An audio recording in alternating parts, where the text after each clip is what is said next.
Wait! I'm a what? Written by Artina Blackcharm. Chapter 16. For Monsters Roam in Gotham.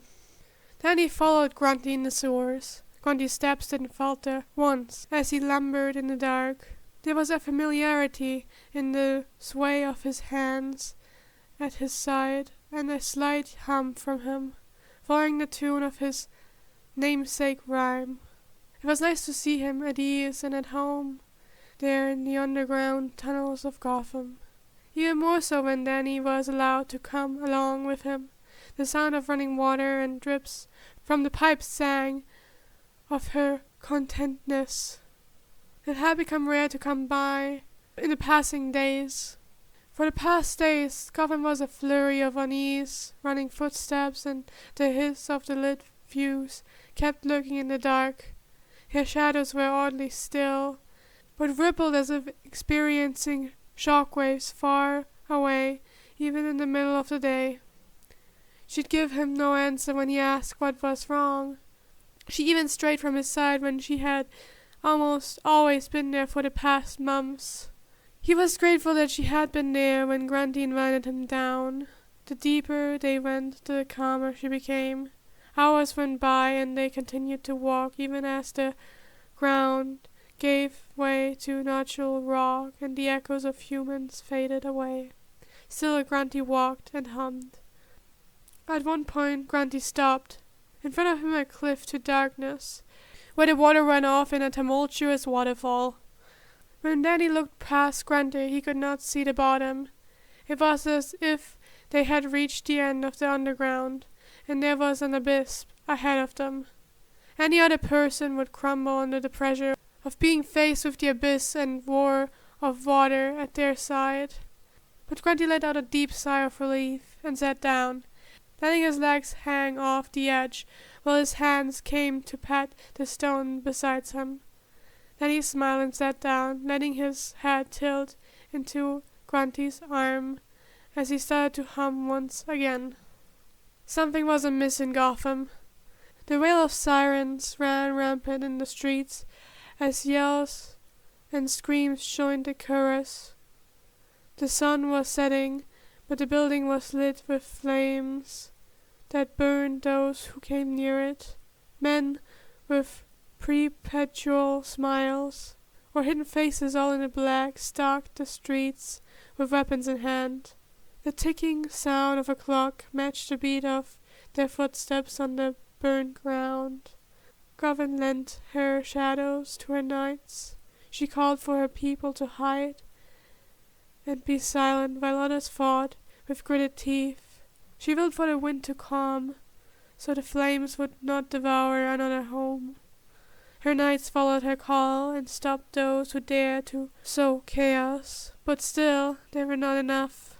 Gotham tried with the power she had to grow, with the help of a friend. She tried to do as a city should do. But children cried and bled, and she regretfully returned to the sanctuary she had left. Who knows how long ago? She went towards that oh so tired and hurt soul who deserved only to rest in the comfort of the dark and shadows of Gotham, except she had set his eyes alight. The Chokergoons and men with black masks. The Chokergoons and men with black masks with a skull on it didn't waste time taking Zipper and Snaps away from the street. They were tossed into a van with bags on their head that felt choking, and they couldn't see a thing. After a bumpy ride, they were halted out and dragged. Snaps kept from crying out when one of the men used her bad arm to drag her. Finally, they were able to see, after being tossed to the ground and hearing the door slam shut, with multiple locks being put in place. They didn't dare move, even when steps came towards them and hands removed the bags and tape from their wrists. It was another kid in front of them. In fact, there was a whole shit ton of kids in front of them. What the fuck? Zipper muttered as they rubbed their wrists, then their throat. Snap slapped their hand away. Don't touch it, idiot! And Sippers whined, half-heartedly, but didn't try to touch it again. It was obvious this was some play. Typical unknown location, and they had a pretty good idea of who the hostages were. The only relief Snaps had was that she didn't see her sister amongst the others. One last questions to be answered. Then someone ran out, and Snaps felt another bound of relief. "Holy fuck, Snaps! Is that you?" Jess said, making her way quickly to them. "Came to join the party?" she asked, good-naturedly, and Snaps made a point not to mention the bruise on Jess's face. Zipper smiled, obviously, and Snaps flicked them this time. "Hey, I'm injured." "You're stupid," she shot back. Jess chuckled at their banter, but it died out quickly. Her eyes clearly took in the blood on Zipper's neck and on Snaps' arm. "Thanks for looking for me." She tucked her knees closer to her chest. "I wasn't exactly looking for this shit, though." "I know," Snaps said without hesitation. She knew something probably happened. Shit always happened, even if you go out of your way to avoid it. Just look at her and Zipper. But there was no point in talking about it more. Snaps had gone out for a reason, and fuck everything if she was gonna let it be in vain. So without any more preamble, she got closer to Jess and took the usual position she did when they had their meetups. She crossed her legs and leaned one arm on her knee. "Now," she said, "what you got for me?" At this, Jess smiled and tilted her head, just as she always did. She leaned closer. "So get this." Snaps soaked in every single syllable that left Jess's mouth. Her words were straight to the point, but there was more information than what met the eye. You'd miss it if you looked away. From how she crooked an eyebrow, or didn't note the way her tone shifted for just a moment. Jess was a wordsmith, a known storyteller for the younger kids at the group homes she had been in. She had a way of sucking you into whatever story she was crafting, without you even realizing it. She could make any lie seem like the truth, but she never lied to Snaps. She never could. Snaps could hear the things Jess didn't say with ease. That's why they worked so well together. It was also why, after a minute, Zipper seemed to lose track when Snaps asked a question completely unrelated to what they just heard. That's why Zipper, though confused, didn't interrupt, because they knew Snaps had it under control. She never faltered, and was always in the known. That's why the people never doubted the credibility of her information. It was a long while before the quiet whispering and low voices finally stopped, and Zipper let out a sigh of relief.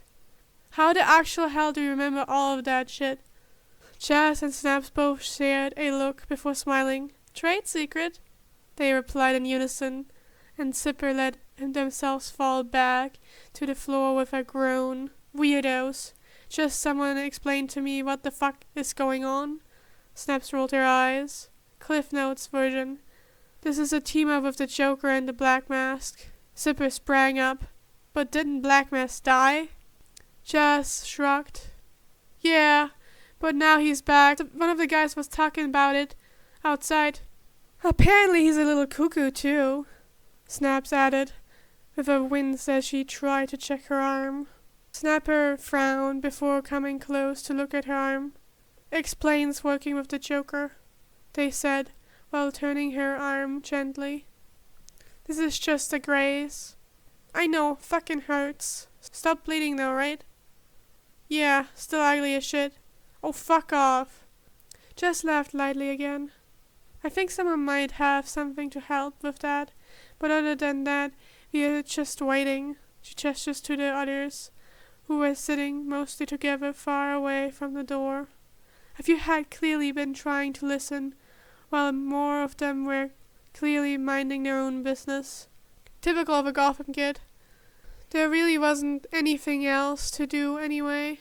Jess told them they already tried to escape a few times. The result showed in the bruises she and some of the others had. It was just a waiting game. Either one of the assholes outside to come and get them, or hopefully one of the bats to find them, and maybe the police if they were real lucky. Typical odds in Gotham. A couple of other kids got thrown in as they waited. A few arguments were started and finished. At one point there was an explosion. In the far distance, a small window in the corner that was barren shows a trail of smoke in the sky, but still, they didn't see Batman or the others, or hear the sirens of the police come closer their way. Different types of people found themselves in the service of those called rogues in Gotham City. Some deliberately set themselves on such a path, while others stumbled across it and could or would not get off. Sometimes they believed they were meant for it, and others blamed the city itself for where they were.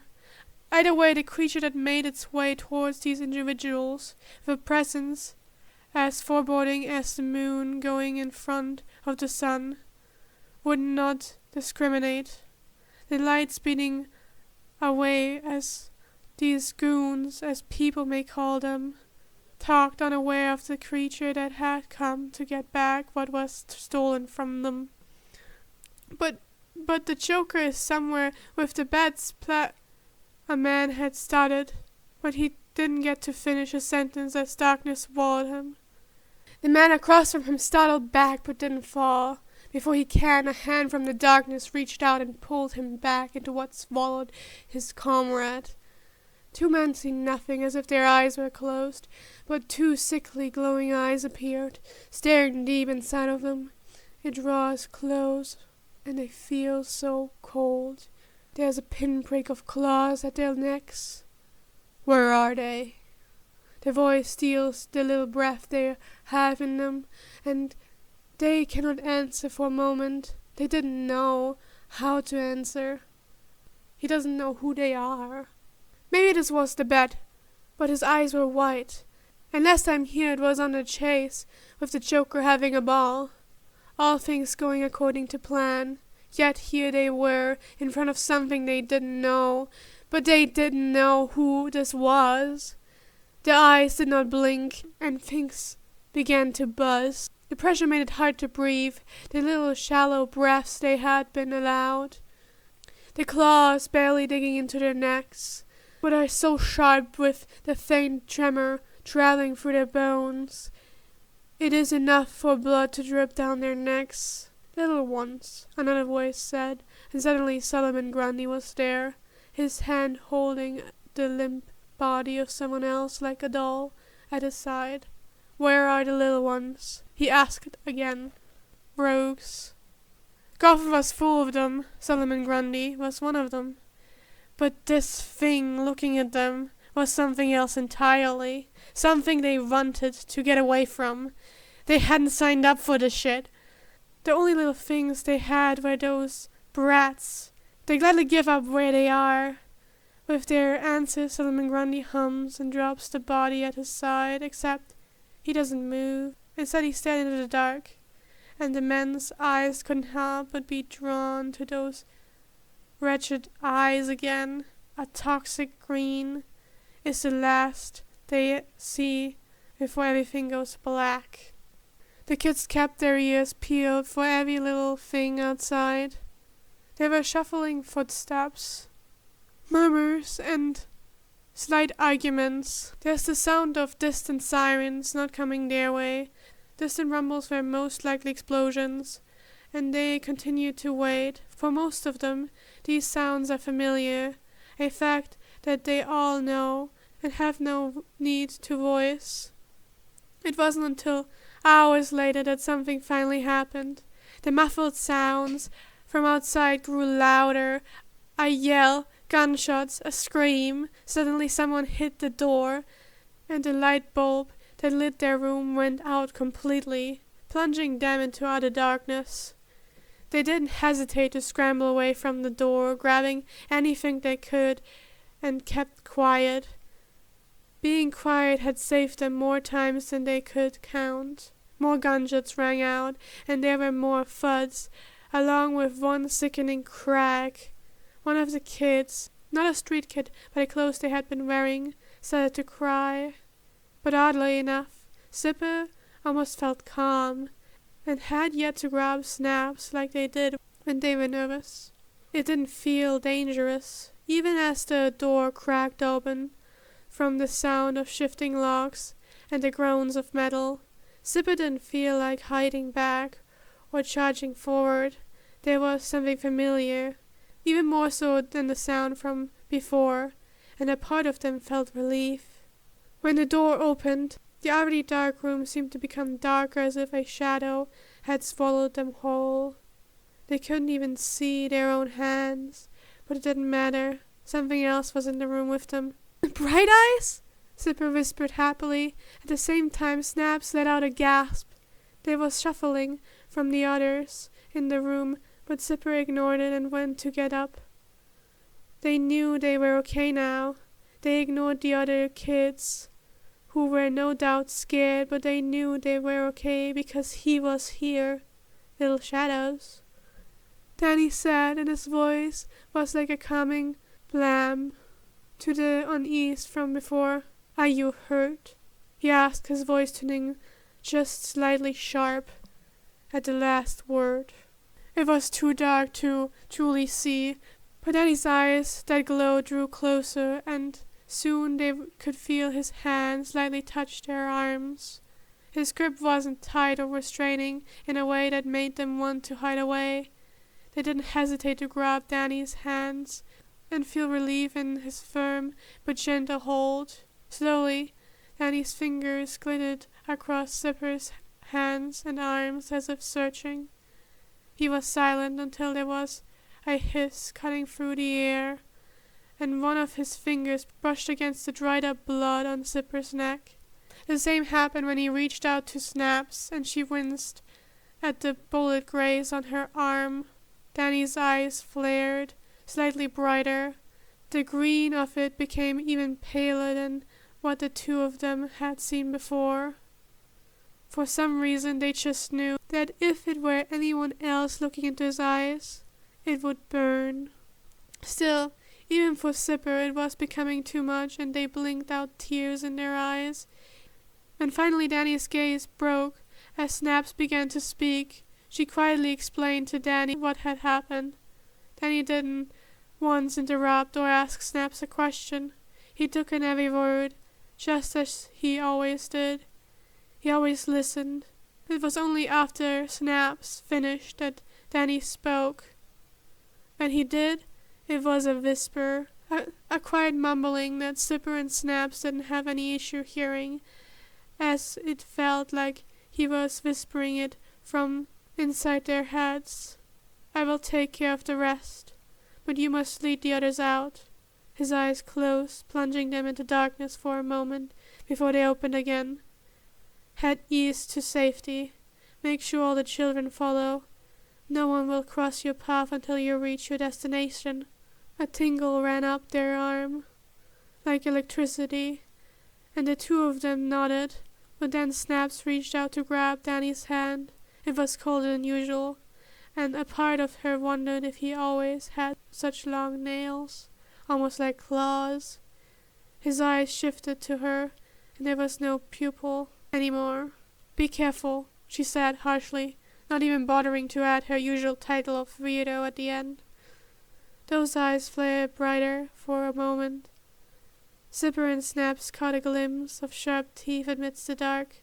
"Don't worry," Danny said, and then he slipped out of her grip. The shadows receded, and then the light bulb came back again. When Zipper and Snaps turned to the other kids in the room, they were shocked still. One of the older ones stepped forward. "What the fuck was that?" He had a black eye from fighting the guys earlier, when they were manhandling one of the smaller ones before. "Help," Snaps answered. "Sure as hell didn't look like it." Zipper rolled their eyes, slightly miffled at the comment. Then he looked fine to them. "It's okay, dude. It's just Bright Eyes. He's taking care of the rest, and we can get the fuck out of here, alright?" The kids stared at them and kept glancing at the door. Really? A small voice piped up from the crowd. Yeah, Zipper answered easily. Boss keeps his promises. We will be fine. There was some quiet murmurings as the others still debated on whether or not it was fine to leave. In the meantime, Zipper went over to Snaps. I'm gonna check that the coast is clear, and then you can follow with him. Okay? They whispered, and Snaps nodded back. Zipper slunk out of the room and made their way east. Along the way, they noted the destruction that had been left in Danny's wake. That and what could have been Grunty from the footsteps in the ground, and a door rubbed by a large handprint. They kicked and dragged a few of the unconscious bodies out of the way, maybe emptied out a pocket or two. Danny would approve. They even picked up a gun. It was empty, but Zipper still kept a hold of it. A bluff could come in handy later. It didn't take long to finally open a door to the outside. Zipper could see that the route east was empty, just as Danny said. They stuck their head back inside and whistled. A second later, they got the response that usually Snaps or Tick would whistle back. Then a few moments later, Snaps came into view. Let's go. Gotham was silent but watching as Danny made his way into the building. It was only once he found her children and his little shadows that she made a sound. Her anger was in the wail of a siren, the force of a metal door being crushed under the pressure, and the flash of a gun being fired. She had been holding back earlier, but could no longer.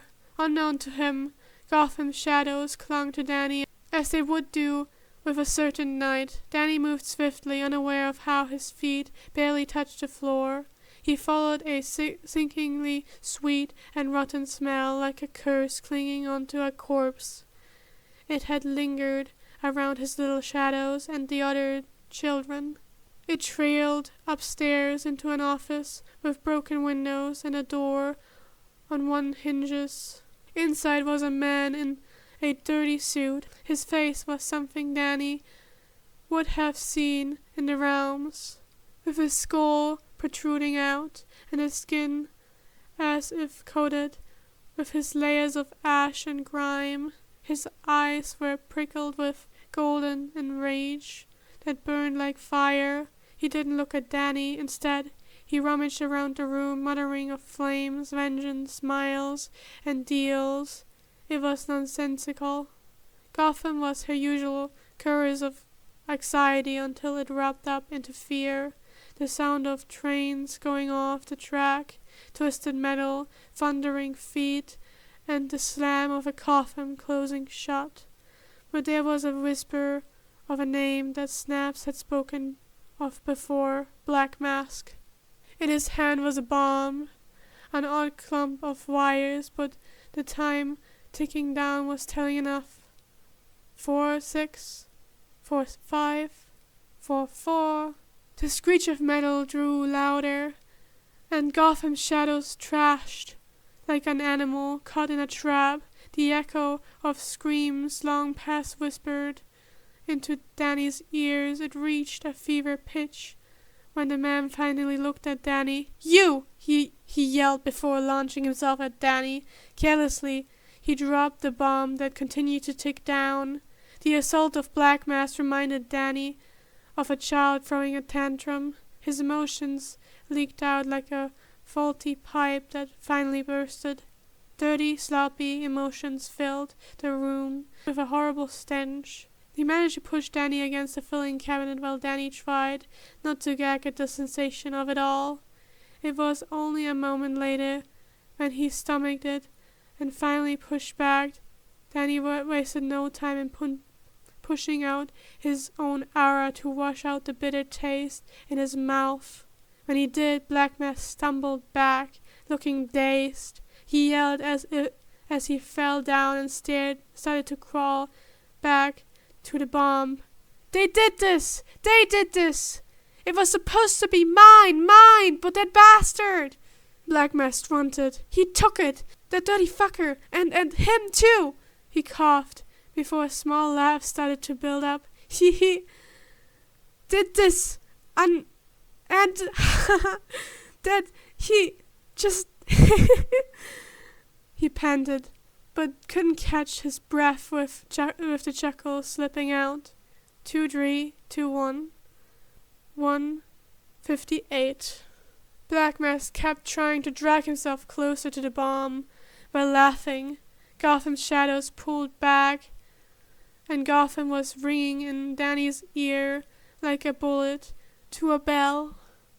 Danny just pushed out his oar even more, making Black Mask's laughter stutter and limbs freeze. Then Danny walked towards him until he was right by his head. Both of them had a full view of the bomb's timer, 1:31. Then he crouched down, 1:29.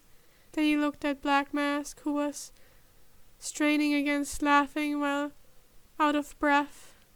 He was shaking, his fingers spamming against the dirty floor. 1:25. He stared into the man's eyes and saw something corrupted and rotten. No wonder Gotham's shadows stayed away. 1:21. Black Mask's time was running out, by no fault of the bomb. His time had already long passed. Someone was playing with things they couldn't comprehend.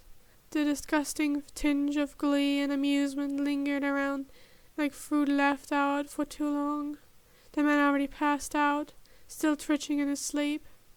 1:09. Then he sighed and stood up. He reached out a hand for the shadows to curl around, which they did gladly. 1:05. The bomb was a hodgepodge device that made Danny feel painfully nostalgic. He could tell that it packed quite a punch too. No wonder Gotham wanted it to go. Her righteous anger was fitting, so he let himself be still, as Gotham and the shadows enveloped the bomb. 0:56. They pulled and pushed at the mechanisms with rage and sorrow that made a part of Danny mourn. 1:31. Gotham's grief was heavy, and she was tired from bearing it for so long. Danny leaned his head down until it touched the ticking bomb and the shadows that moved along its surface. 0:25. He offered Gotham to take what she needed. 0:20. Danny felt the shadows glide across his skin. 0:16. They showed no mercy as they tore the bomb apart.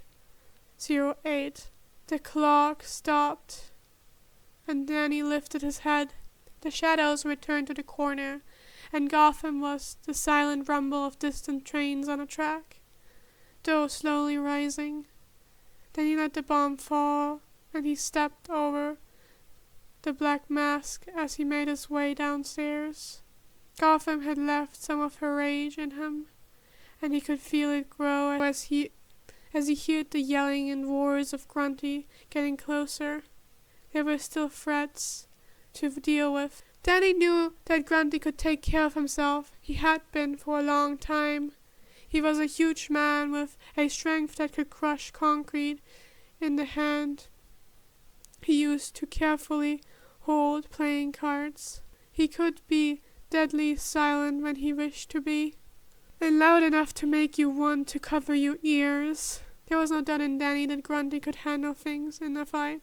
Still, it made something inside of him writhe uncontrollably. Danny didn't like it when his own were forced to fight, though he could sense some amusement and satisfaction from the fight. Then he could also sense the bitterness of pain.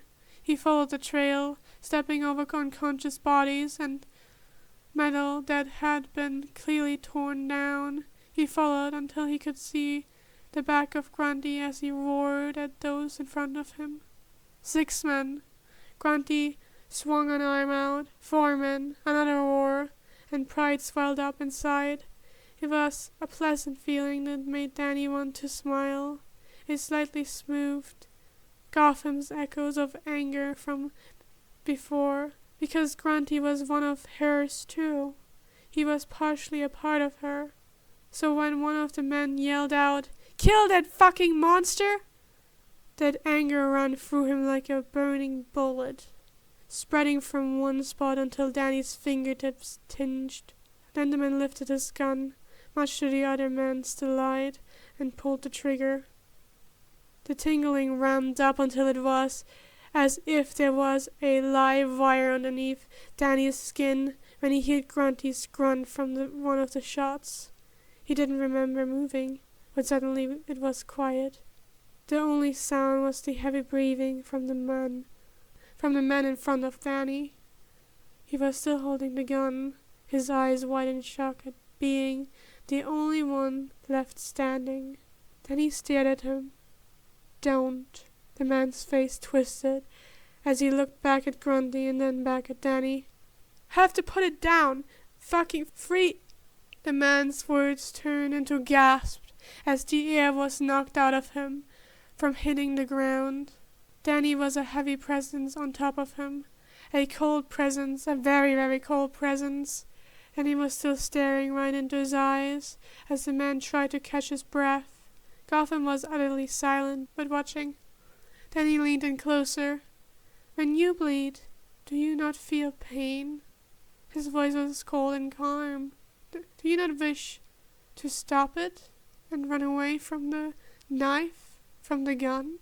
He knew the man was seeing the rage and fury in his eyes that did not match the coldness of his tone or the brushing strength with which Danny held him down even as he fought back, just trying to get up. "Would you not wish to end the suffering if I were to kill you and bring you back again and again, only to kill you one more time? Would you not run away from me? Would you not run from me?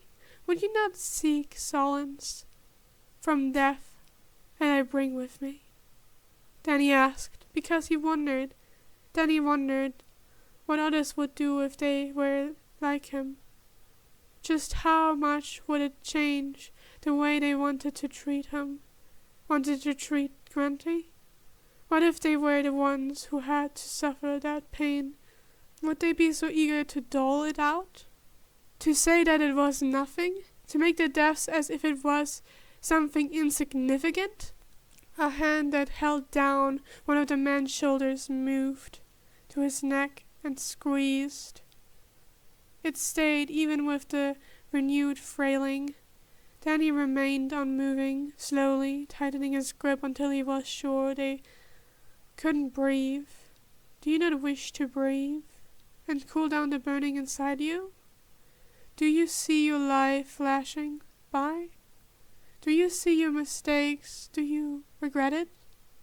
Tearful eyes stared back at Danny's eyes that did not glow, because to others, to glow meant you were inhuman. It meant that he did not feel, except Danny felt everything. He leaned down. "Do you think this death is kind?" His voice was barely a whisper. "Would you want to go through this again?" He didn't get an answer, as the man went limp underneath him. Then he finally let go of their neck, blood still pumping, life still there underneath their skin. He never got to get any answers. They had always slipped away. Even now, years later, he got off the man. Gotham was still there, the sound of rain slightly muffled, more than it should have been. Grunty was still there, standing, watching. There was no judgment in his eyes. He had bullet holes in his clothes, a wound on his face. He didn't move as Danny came towards him. He didn't move as Danny wrapped what little of his arms he could around Grunty's body. That cold, dead body. But Danny could tell. He could tell Grunty was alive and dead. Dead and alive. Grunty feels. He did not want him to be taken. Even if Grunty would come back, Danny did not want him to go. Solomon Grundy, born on a Monday. The rhyme slipped out of Danny's mouth easily in a whisper. As he did, Grunty simply listened. Grunty held the shaking body that hugged him tighter than any human ever could. Then he repeated the rhyme over and over again, but never said, "This was The End of Solomon Grundy. When Little Death's voice fell silent, Grundy looked down and saw that he was asleep. Grundy picked him up. Little Death did not move. He was cold, just like Grundy.